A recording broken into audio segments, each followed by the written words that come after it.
Hello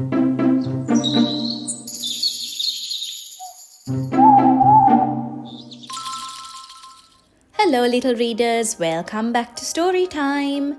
Today's book is titled One Little Bird. It's written by Sheryl Webster and illustrated by Helen Shoesmith. Rosa was one little bird in a very tall tree. She loved her nest. It was cozy, it was comfy, and it was safe.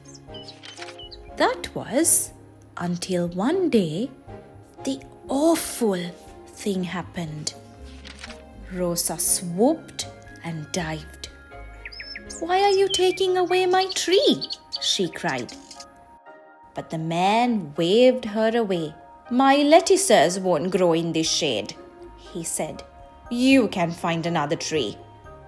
You're just one little bird."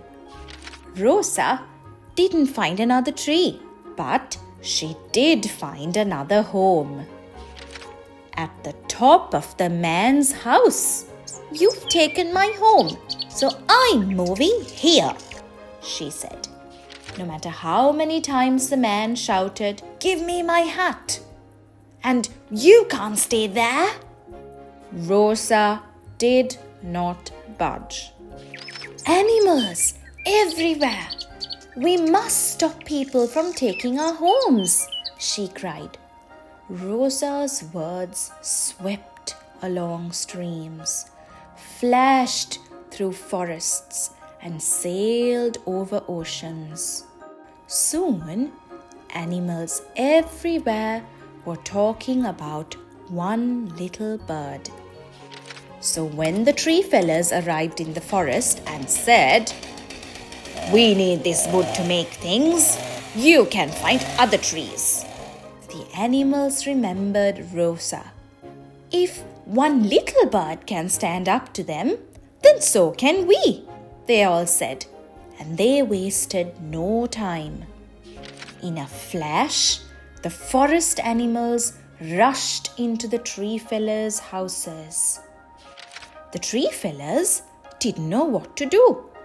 They shouted, they shooed, and they chased. But the animals did not budge. In other places, yet more awful things were happening. People were clearing Sloth's rainforest to farm crops. They were digging up Giraffe's grassland to build a road. And they were replacing Monkey's jungle with new houses. But the animals in these places remembered Rosa. Before people knew it, they were finding sloths on their sofas, giraffes in their beds, and monkeys in their bathtubs.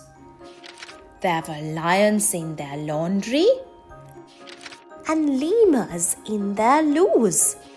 All over the world, animals were moving into people's homes, and they would not budge. But soon, people were getting angry with the animals in their homes. The animals were eating their food. They were creating a mess. The people wanted them gone. This made the animals angrier too. They had nowhere else to go. When the news of the trouble reached Rosa, she knew something had to be done. There must be a way for people and animals to live in peace, she thought. With no time to waste, Rosa called animals and people to an urgent meeting. "It's time to work things out," she cried. Once more, Rosa's words swept across land and sea. Before long, people and animals gathered to listen to one little bird. "What do you want?" Rosa asked the people.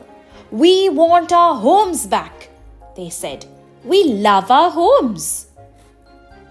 "What do you want?" she asked the animals. "We want our back, they said. We love our homes too.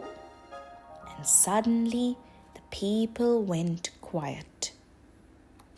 Rosa swooped down to speak with the people. Don't you remember? The world is our home too. Our homes are where we feel safe. They are where we find food and raise our young. So please, will you try to think more about us? From that day, people promised to take more care. Although they still needed to grow crops and build homes, they replanted wherever they could. They recycled and they rehoused. It wasn't easy, it wasn't perfect, but it was a start. Not very far away, one little bird snuggled happily into her new special spot, and she did not budge. The end. I hope all of you enjoyed this story. Don't forget to like and subscribe to our channel.